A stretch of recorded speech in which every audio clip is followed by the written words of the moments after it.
Uh, Very good afternoon, friends, and welcome to the Glaucoma Society of India session. So, first of all, I'm thankful to KSYS for giving us this 1 hour slot in KSYS. Every state program, we have 1 hour of session for the Glaucoma Society of India. So, we are very, very happy and thankful to the state societies. Today, we have the target IOP discussion because many of us do have the problem of not even looking at the target IOP. We are just looking at the numerical values of just getting into the normal IOP range, that is just 20, 19, something like that. So is the target IOP still taken a stride into our regular practice of glaucoma?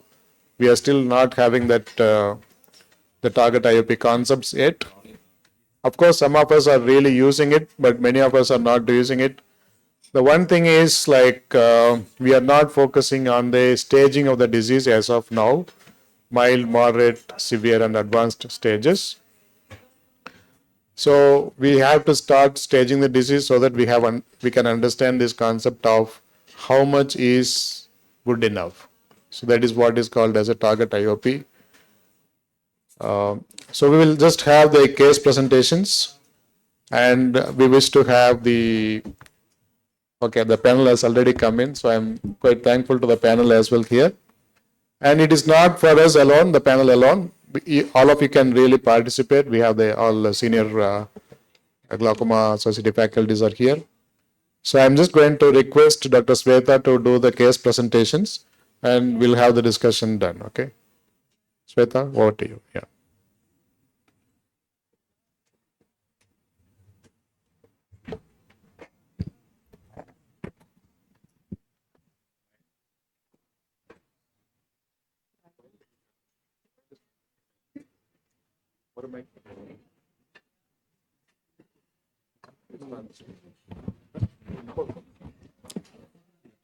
Thank you, Sathyan sir, for this opportunity, and I welcome all the panelists here. So I'll be presenting some case scenarios, and after each case scenarios, we'll just have a small panel discussion. Okay. So first case scenario.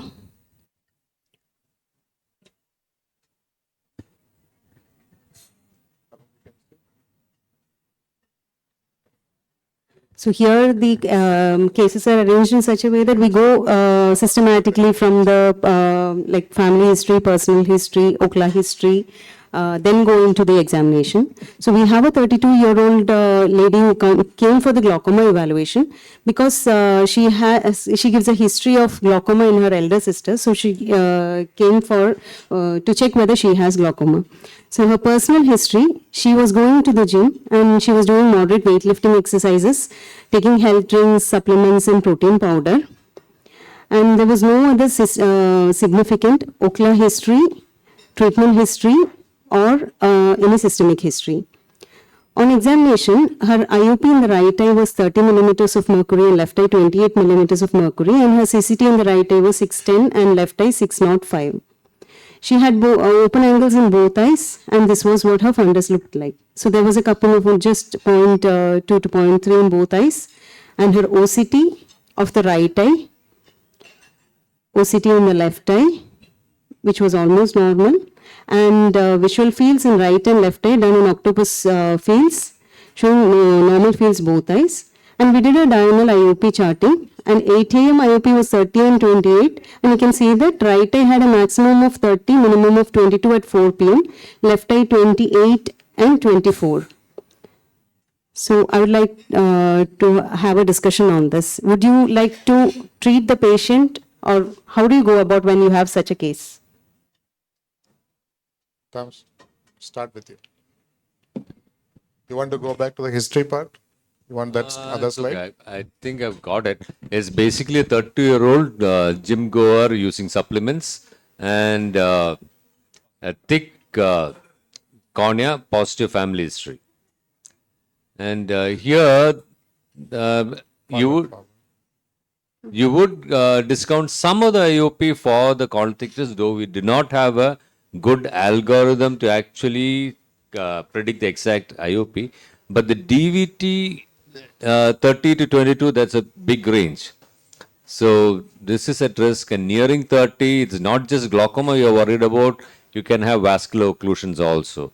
So I would err on the side of treating. All the four of you, and then we have the Risk factors, close. Keep it closer.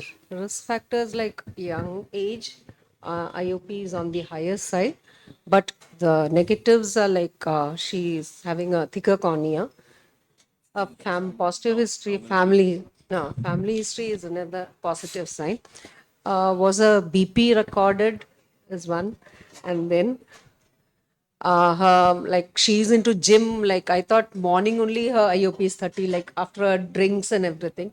But then 2 p.m. IOP is also on the rise. So it is not due to the water drinking or whatever might be in the morning hours.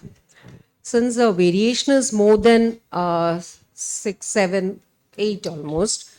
So more of favoring because young and 30 again ocular hypertension might be ocular hypertension with so much of risk factors positive like Okay, quick comments from Mahesh and Girija. I agree with both the seniors. I think we will try to bring it down from 30 max to maybe around 24. That would be a satisfactory area, comfortable. Yeah, because the diurnal Let her shows complete and then. this much of variation around 8 millimeters in the right eye. Yeah, even if it's OHT, I feel that it has to, because of OHT, this much of fluctuation, I don't know. That I think it needs treatment. Okay. Also, these supplements, God alone knows what all goes into it. Steroids can be there. The ingredients on the bottle doesn't mean much as far as these supplements are concerned. Both of you want to give any comments?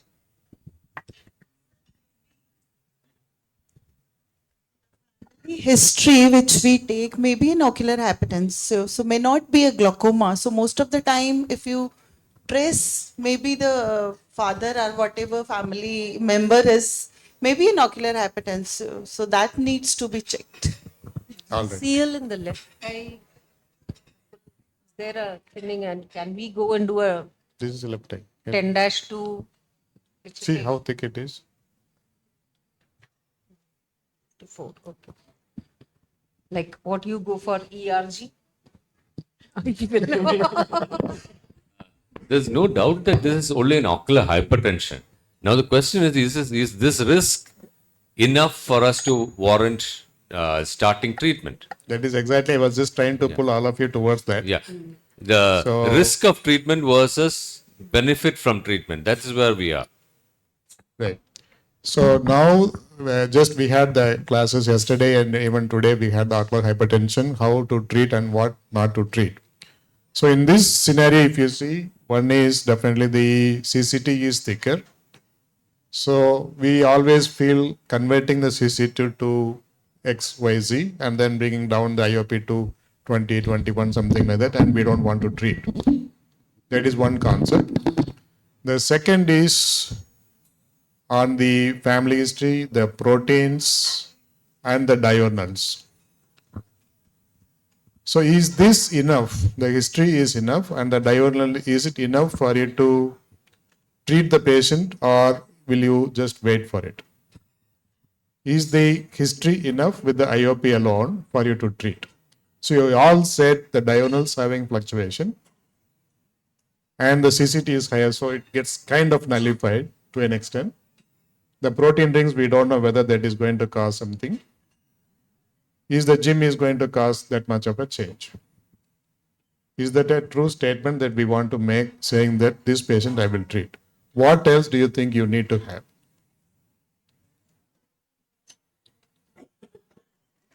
Do you think this is enough for you? So you have the OCT, you have the fields? Did we talk about gonioscopy? Goni an is open open. angle. Open eyes. Goni is open. No, it was a normal angle. Normal for that age group. So there is no anything big abnormalities, no abnormalities are seen. Glaucoma, how did that Yes.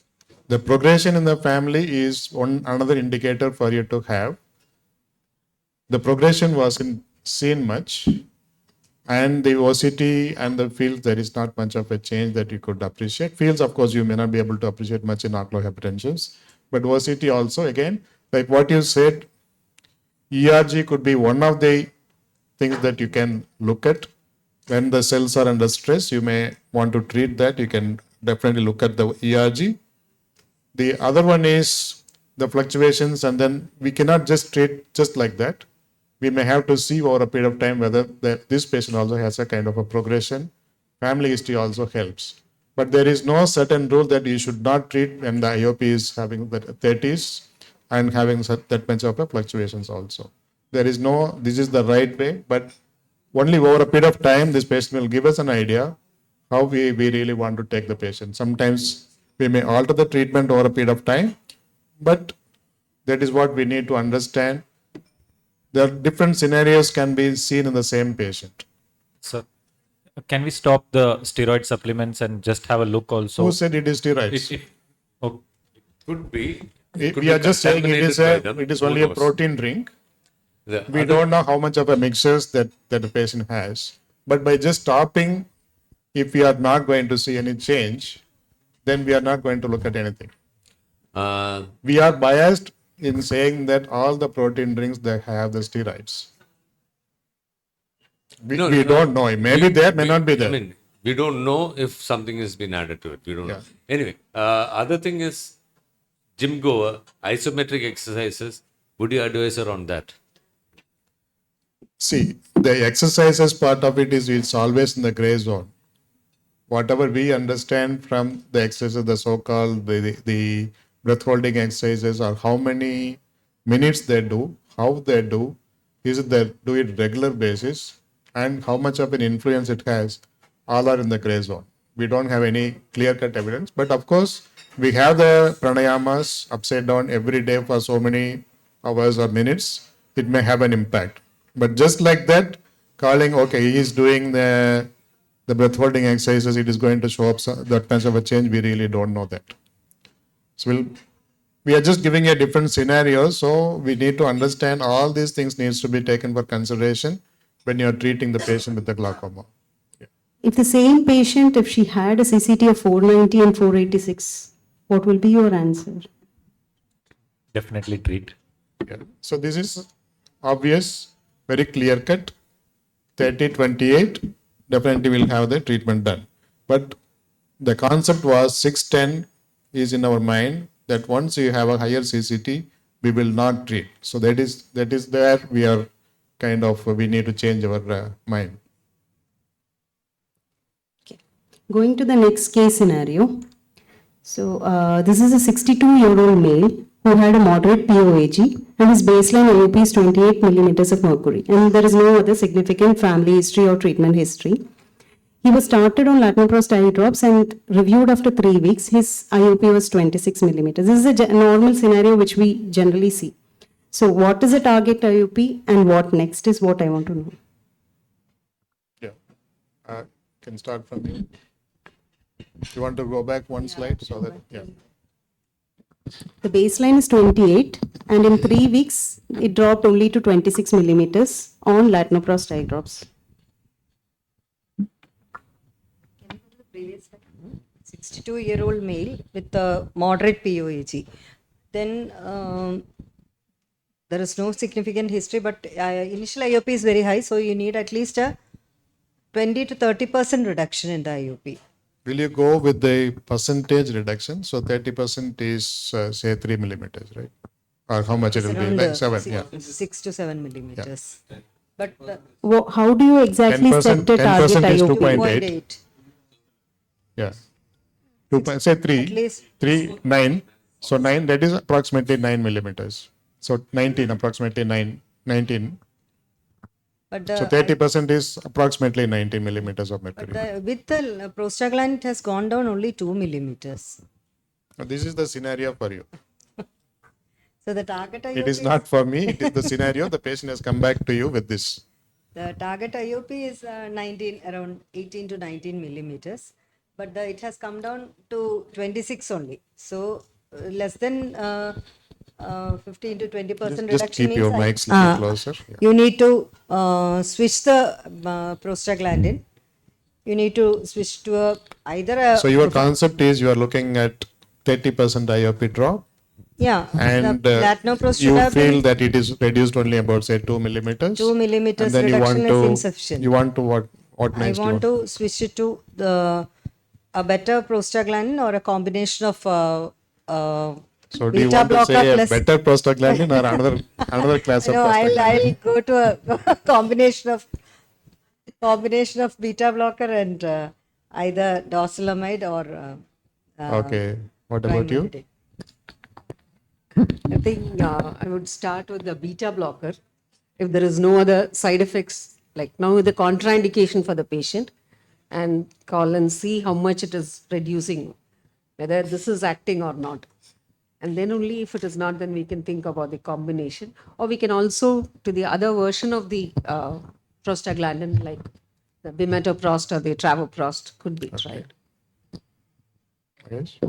Yes, sir. Like if there is no contraindication, we'll like to change it to bimetoprost and see how effective Would you it like is. to have one more thought on this? I think Thomas has sent some answer for that. Okay. Okay, go ahead with your Yes. own. Okay, difference between 28 and 26 is probably not a difference. Okay, so a lot of things have to be looked at. One, either the PG analog we started is not working, or two, it's not going into the eye. That also is an option. So, I mean, compliance has to be visited historically at least. And if it's not working, I would go for a different class of drug before I decide on the same class, another one. So I would agree with beta blocker as the next choice, provided there is no contraindication, which I presume is not there. Can you go to the next slide? Yeah.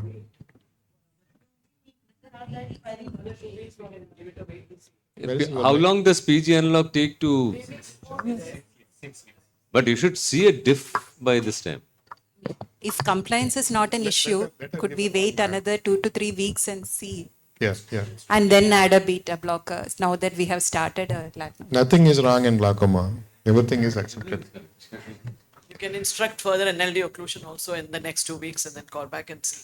Rather than jumping intra-switch to another PGA, I don't think. You don't I think would so? think Okay. if at all you're going to do, you're going to add on a beta blocker or a carbonic anhydrase inhibitor. Respect you. Any other comments from?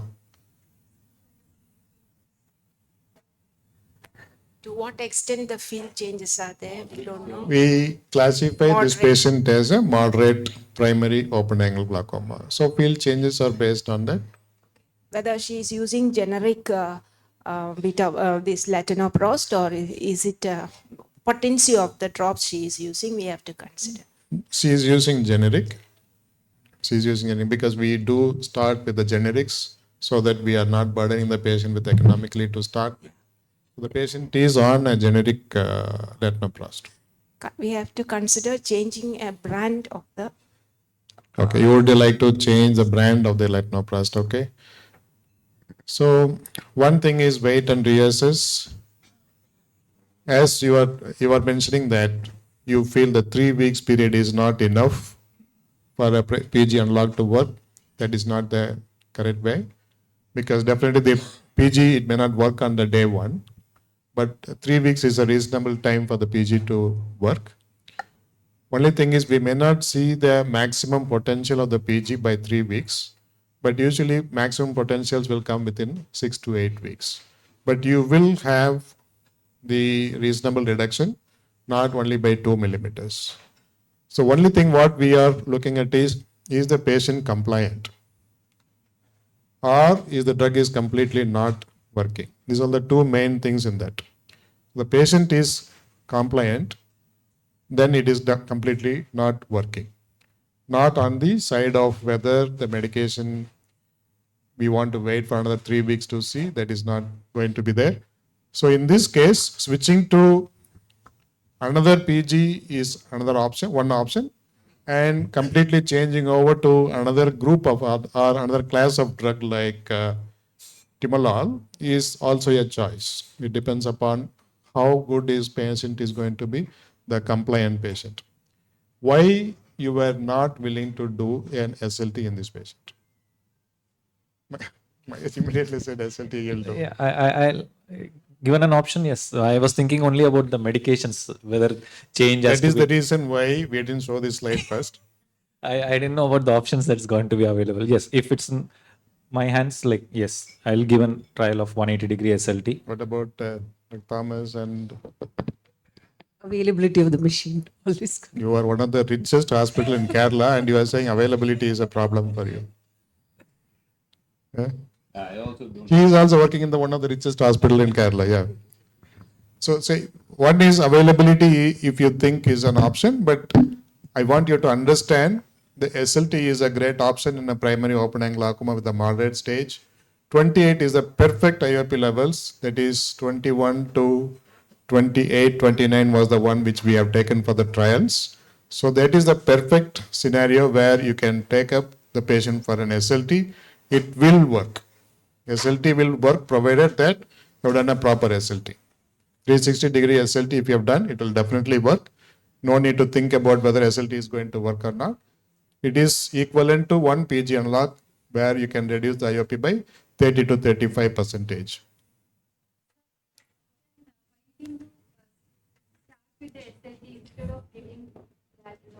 The patient is already started.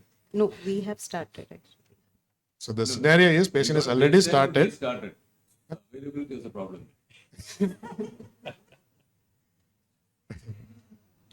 The same case, if suppose she came back with a pressure of 22 millimeters of mercury in 3 weeks, what do?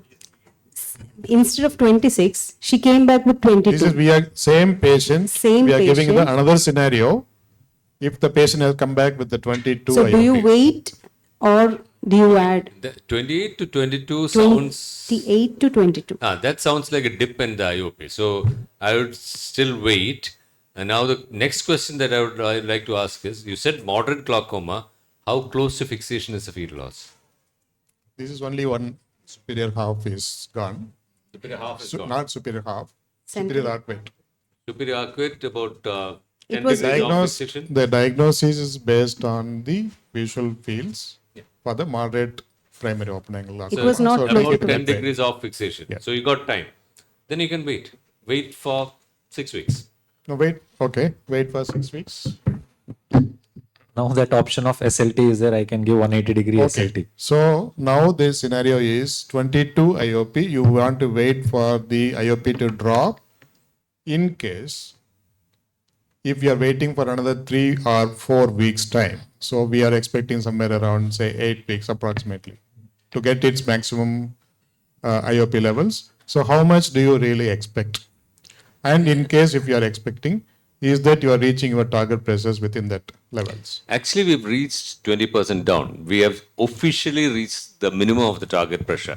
Now, until we show a progression on this new IOP level, we are really not justified in hiking up. But we are reasonably, we know that in moderate glaucomas, what could be the possible levels of IOP that we want to, right? Yeah, It is not that 30 or 35%. Say for example, you have a 50 IOP. Yeah, there are two ways of looking. With Yeah. moderate, you aim for less than two. That is there. Yeah. So Less than 18. say I will just openly tell you, moderate glaucomas, we are looking at somewhere around 16 or lesser. You are waiting for another 3 more weeks or 4 more weeks. Do you really expect the PG to work towards that 16 IOP from 22? No, that's why I said in the first 1 year, we end up doing 3 fields to look for a fast progressor.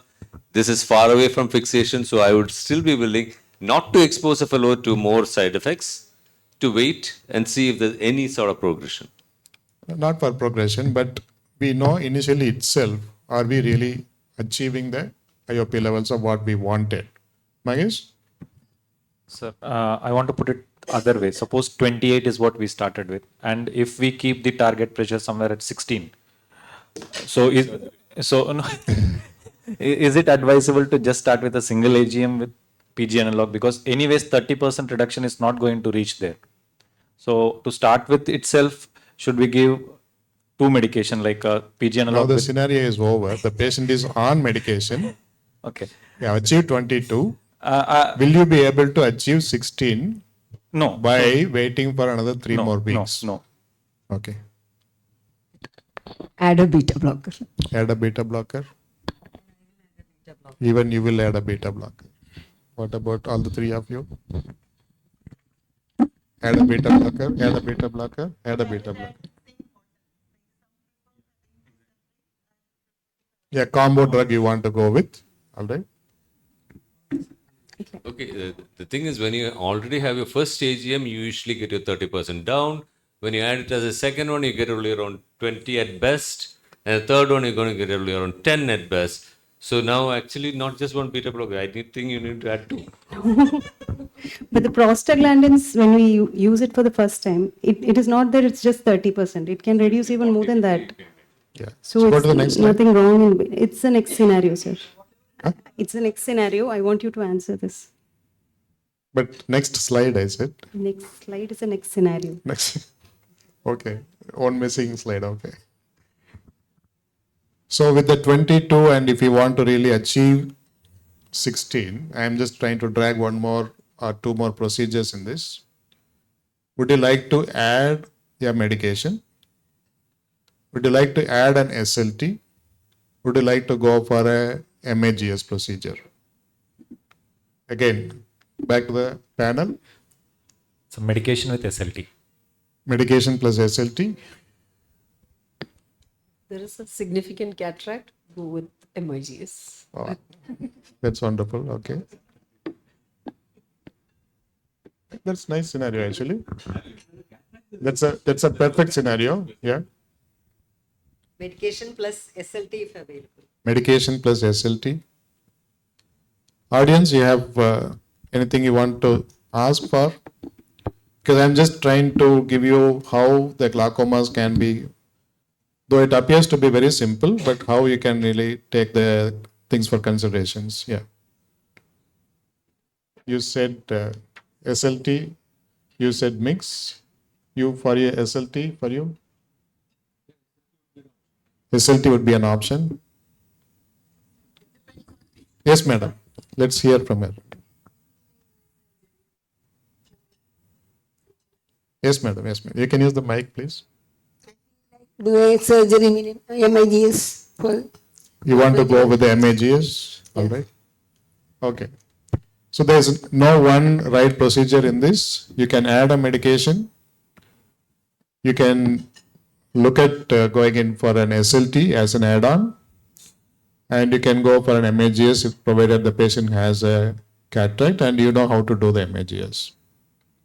If you know how to do the MAGS. The same patient came back with 16 millimeters of mercury. She achieved her target, but her problem was redness, irritation, and dryness. She has a side effect to the drop. Now, what's your choice? These all are very, very common scenarios which we see in our clinical practice. So, we are just giving you that scenarios. Okay, if the patient is not tolerating medicine, the obvious thing to do is to stop that medication. So we switch. We are just saying patient has come back with the redness, irritation, dryness. Whether patient is tolerating or not No, tolerating patient is is different complaining about medications. Obviously, it's bothering. They are not complaining. Then It leave is just the patient has redness, irritation, and dryness. How many of you have seen the patient with so much of excoriations and other things? How many times the patient has complained to you openly?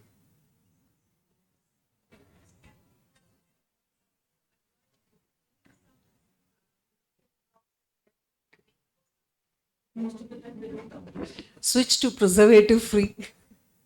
I just put purposefully this scenario actually. How many times we do convince the patient, konjam kuda redness undavum, don't worry, it will be all right. Have you not come across this? That is the exact scenario I have given you here. Usually, it reduces after treatment for some time anyway. So, The initial redness will come down a little bit by 1 month.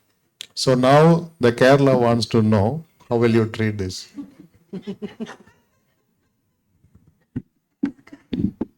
Yeah, if the irritation and things. Madam clearly said, Yeah, So will lubricants give- are fine. Lubricants are fine. If the irritation not significant enough, lubricants are fine. But if the patient is finding this intolerable, we have to switch. It's a question of whether the patient can tolerate it or not. Patient was not complaining much. Then she's tolerating it. There's no Patient problem. wasn't complaining No much. treatment. No treatment. Okay. So you wish to continue just because the patient has achieved 16 IOP?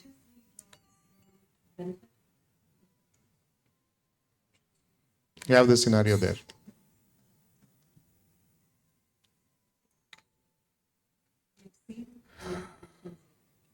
Any of you can just answer this. You want to switch to preservative free? How many of you want to do that? 3, 4. Oh, it's almost everybody is raising the hand. Okay. I've achieved the target IOP and only this is probably scenario, and then you want to have the preservative free. Next one, switch to another PG. Why you are not willing to switch to another PG?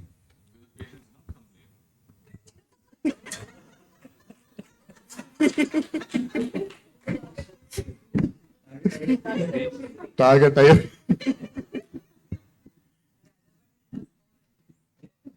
That is the answer I wanted, but that was a short. All right, okay. So lubrication and continue same. Yes, you wanted to continue with the lubrication and same. Switch to different class. Target IOP achieved. If C is not enough. The patient is tolerating is fine. You're not justified in switching after that. Okay. So okay, but once you have switched to preservative, if it goes off, it is fair enough. But the hyperemia usually by the basic drug, not by the preservative possibly most of the times. So I think by just changing over to preservative alone may not really so much of a change. Within the first 3 weeks, you are not going to see much of a change. So there is always, all the options are there. But only thing is, don't try to jump immediately and do many things. Try to observe the patient for some more time and see what is best for them, and then go with the next class of treatment. Yeah. Yeah. Next scenario is a 54-year-old lady who is a known case of glaucoma on treatment. She has a family history of glaucoma. Mother and sister has glaucoma. She's coming to us for the first time, but we have been seeing her mother for past 10 years, and there was progression noted in her, even with normal range of IOP. And there was no significant personal history. And according to records, her pre-treatment IOP maximum in both eyes were 18 millimeters of mercury. And she was on latanoprost drops for 3 years. And there is no significant systemic history. Sorry, it is jumping, Shweta, like this. You are jumping or? I'm jumping. Okay. Anterior segment examination was within normal limits, and her IOP in both eyes were 12 millimeters of mercury at 5 p.m. and her CCT was 500 and 520. Diurnal IOP at 8 a.m. was 16, 10, 16, 2 o'clock it was 16 and 14, and 4 p.m. it was 12 in both eyes. And this is a fundus. Fundus was showing a cupping of 0.6 with a superior rim thinning corresponding to the superior arnephal defect. Left eye, inferior arnephal defect with a corresponding notching there. And this is a visual field in octopus. The right eye, central 10 degree was involved. There was an inferior defect, and left eye superior. And this is a OCT corresponding to the fundus. You can see that right eye had a superior arnephal and left eye inferior thinning. And is there any change of management? And will you be aggressive in systemic evaluation of this patient? Now I think you have to go back to the previous slide so that they'll be able to.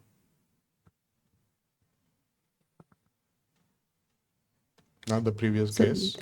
She presented to us with an IOP of 12 in both eyes. So this is the first slide. We are little older. You go slow. She has a family history of glaucoma. Yeah. From the audience, any one of you can come forward, and then if this is the scenario for you, I'm going to call you. Yeah.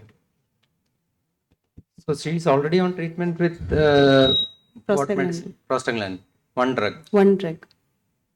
Go to the mother and Pre-treatment sister has IOP was glaucoma. 18 millimeters and currently her IOP is 12 12 millimeters. millimeters. Next slide. Yeah. Next. First law. So how long has she been on treatment? 10 years? 3 years. 3 years. And are the fields progressing?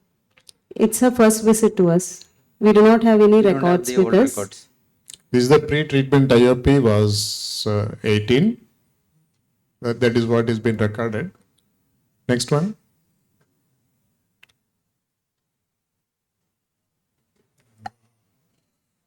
There no significant history, sir. I'm just showing the positive histories. So in this sort of situation, I think we can wait and Yeah, find if there is any progression and then decide. It's already 12 millimeters. And about the diurnal fluctuation? I want you to understand This- the this- patient. Yeah, just go back one slide, Shweta. I want you to really observe this particular thing. IOP, when we saw the patient, is 12. And now I'm just switching to one slide up. See carefully this. So you We have recorded the IOP at 5 p.m. The 4 p.m. IOP is 12. Our 5 p.m. IOP was also 12. Now the early morning, morning IOPs are 16 and her maximum IOP before treatment was 18. So carefully understand this concept of the fluctuations. Diurnal fluctuations is one of the reasons why many patients, they do have the progression. Okay, when we have seen the patient at 5 p.m., that is already her normal IOP levels, close to normal IOP levels. She presented without medication with IOP of 18. With medication also, it is somewhere around 16 in the morning.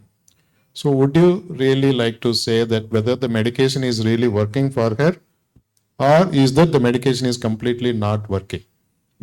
We are looking at a kind of a normal tension glaucoma which is running in the family. In spite of medications for mother and sister, both of them seem to be having a progression. So I want you to think about this scenario again. When was his 18 recorded? Morning. No, that was from her records. We do not know. the previous recording, that's what, we don't know what time it was taken. But then when we saw the patient at evening at 5, IOP was 12.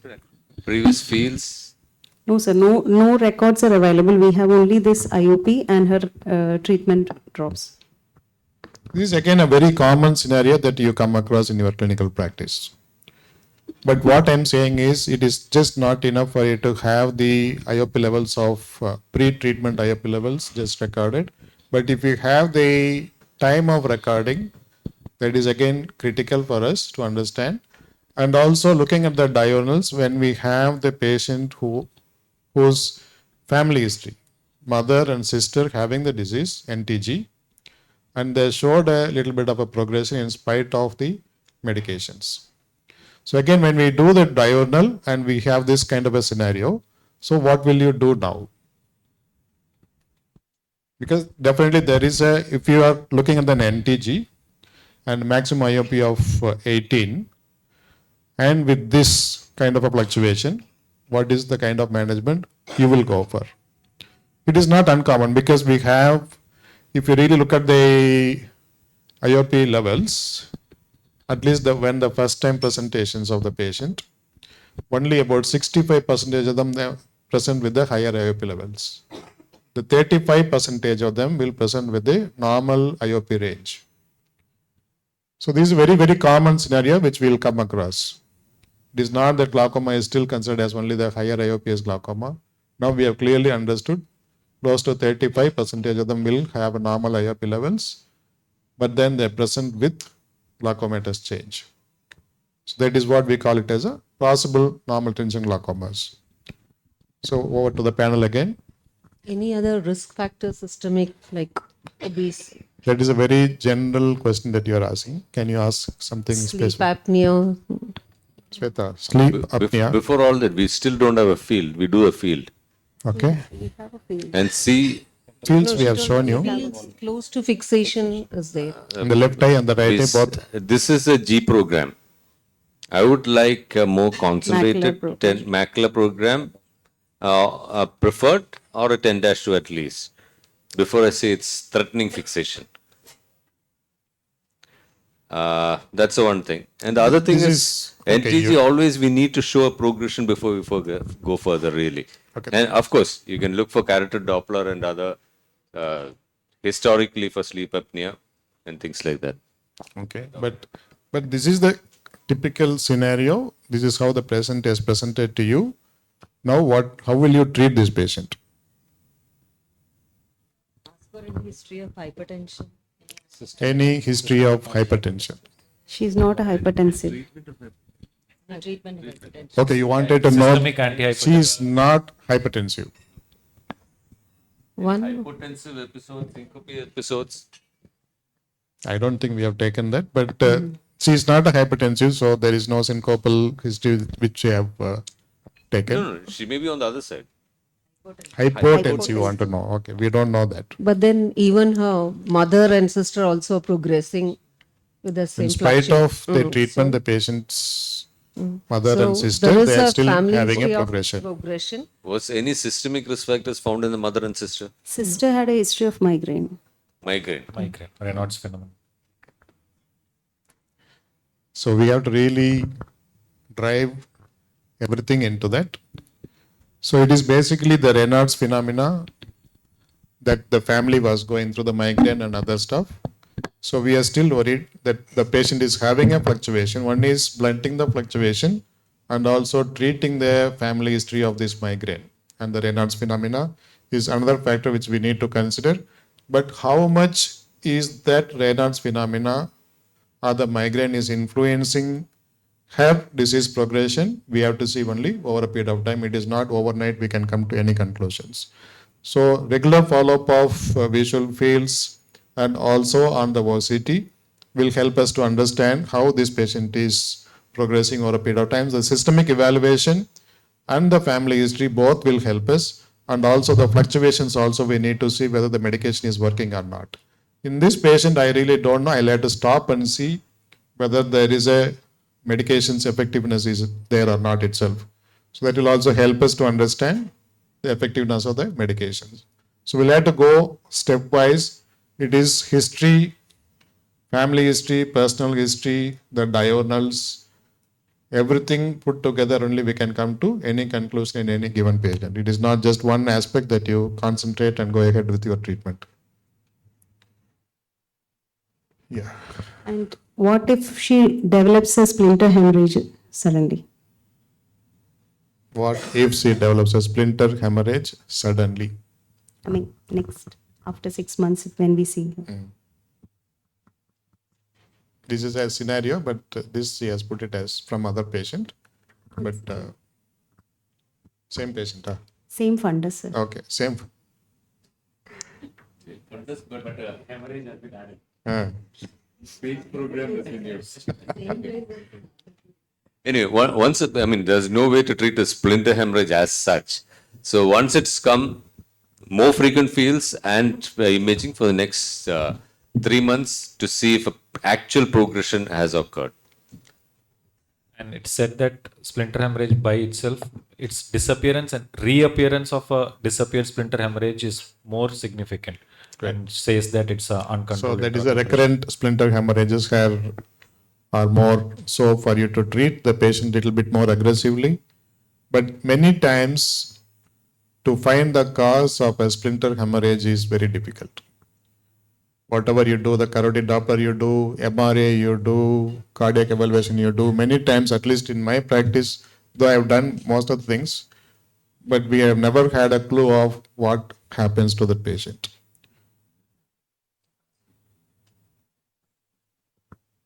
Yeah, only once he has added, other things he has not added. Oh, very now, okay. I didn't look at that. They're right on top. Discontinuous way. Here, sir. Up, 90 degrees. Near the edge. Yes. Yeah. Next time you cut that photo a little bit more. Okay. Next scenario, yeah, please. 68-year-old male who is We a have the other scenario here, yeah. 68-year-old male who is a known case of POEG on treatment. His second degree relative has glaucoma. So I want you to see this, okay, I'll have the question from you, answer. Please answer this, yeah. Un- his uncle has lost vision due to glaucoma. And he's a non-smoker, non-alcoholic, but he does a lot of yogasanas. And his pre-treatment IOP is not available. He is on travoprost eye drops for 5 years and lubricants for dry eyes. He's a diabetic and a hypertensive. And his IOP in right eye 16, left eye is 18 millimeters of mercury. And this is his fundus. You can see that left eye has a little bit of thinning in the inferior NRR. And The lower part of the picture is a promotion, okay. Yeah. right eye OCT and left eye OCT, which shows a definite glaucoma change here. Fields, if you see, right eye didn't have much of a change, but left eye, there is a defect in the superior arcuate area. And he was followed up and we saw a definite progression in the left temporo-inferior area. And there was a temporo-inferior RNFL thinning. And this was his diurnal IOP, 14 in the 8 a.m. and it was increasing to 20 and 21 at 2 p.m., coming down to 18 at 4 p.m. Okay, so this is for Sony and for Ablesh, both. So in this scenario, you want to go back to the history one more time? Yeah. But Shweta, just go a little. Yeah. I'm going back, sir. So he is a known case of POEG on treatment. He is a 68-year-old and he has a family history and there is a history of loss of vision due to glaucoma in uncle. And he does lots of yogasanas. We do not know the pre-treatment IOP and he was on PG analog and lubricants. And he is a diabetic and hypertensive. Now you show that IOP things, yeah. Yeah. So he has a left eye moderate glaucoma with there is a significant progression in the left eye, OCT. Visual fields, he was not that cooperative, so we do not have the visual field of the patient. So this is his progression. And so how many of you really see the progression chart in your OCT or in your visual fields? Okay, 4, 5, 6, 7. Okay. Fields, yes. I asked for a OCT progression. How many of you see? Okay. You try to correlate, but do you see? I do have some, but I rarely take the progression. So when you're, just a simple question, when you're seeing the OCT as a progression, so you see the general progression, right? Or what is your indicator in that to show that there is a progression? The OCT gives a progression chart, you take that just like that? Or how do you say there is a progression in the OCT? So at least for the Heidelberg spectralis users, how many of you are here? Spectralis? Okay, only 1, 2, 3.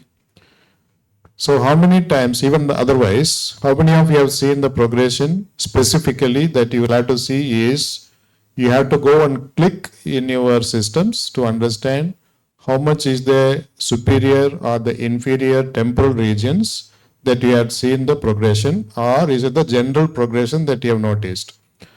So this is a learning point that I wanted you to understand. Progression is not just, see, can you just move a little so that people can see that? So in this, you see this, Sweta, can you just show that? Yeah. See here, there's a center one is G, that is the overall, how much is the depression from the previous. then you have the superior temporal and inferior temporal. She has clicked on the inferior temporal. Can you see that there is a little bit of a difference in the appearance? So once you click that, then you see that specific area, how much is the progression happening. You see this over a period of time, how much it is progressed now.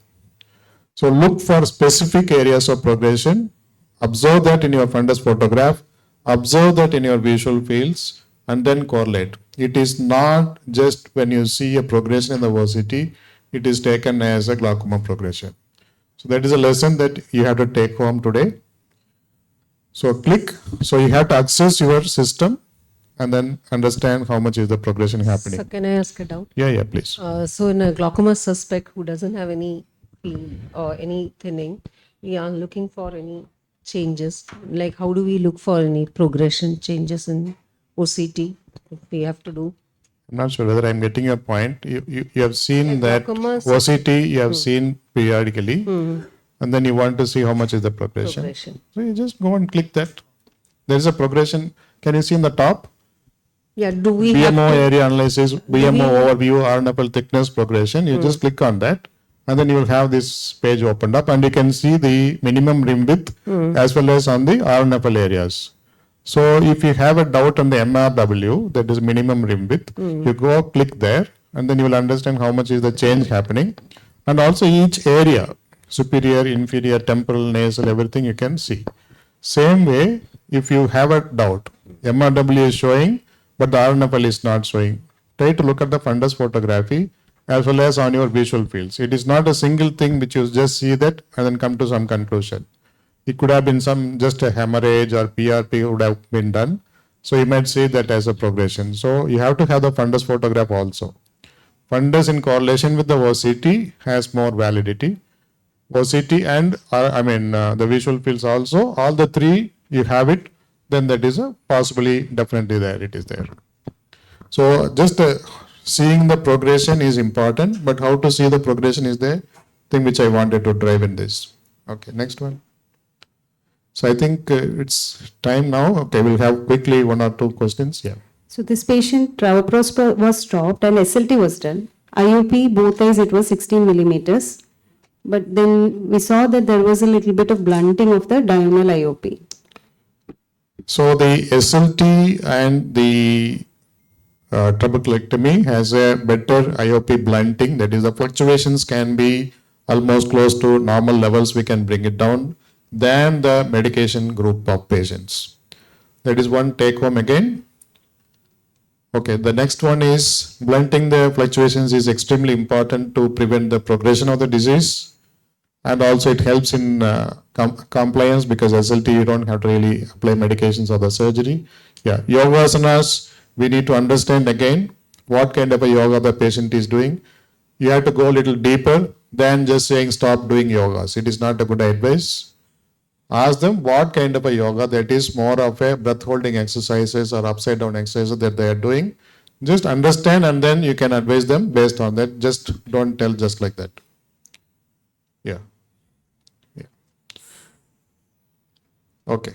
So that is the main thing. Target IOP is not a single or some numerical values. There's a basic guidelines, but if you see any change, then you will have to understand the personal history, family history, medication history, and all the history is extremely important. Systemic evaluation again helps you to understand the disease better. And looking at the diurnal fluctuations and sometimes the water drinking test, all these things are an add-on values for your treatment. So understand all these things needs to be seen. And whenever you are doing the investigations, make sure that you have the CCT values, fundus photography, OCT, and the visual fields. Everything is important. It is not that you are just burdening the patient economically. Yes, there is an economical burden for the patient, but then it helps you to understand the disease better and treatment also better. So thank you so much, all the panel members and also all the audience and other GSA members here. Thank you so much for being here with us today. And thanks once again to KSYS for giving us this opportunity for the GSA. Thank you. Can you just all of you join for one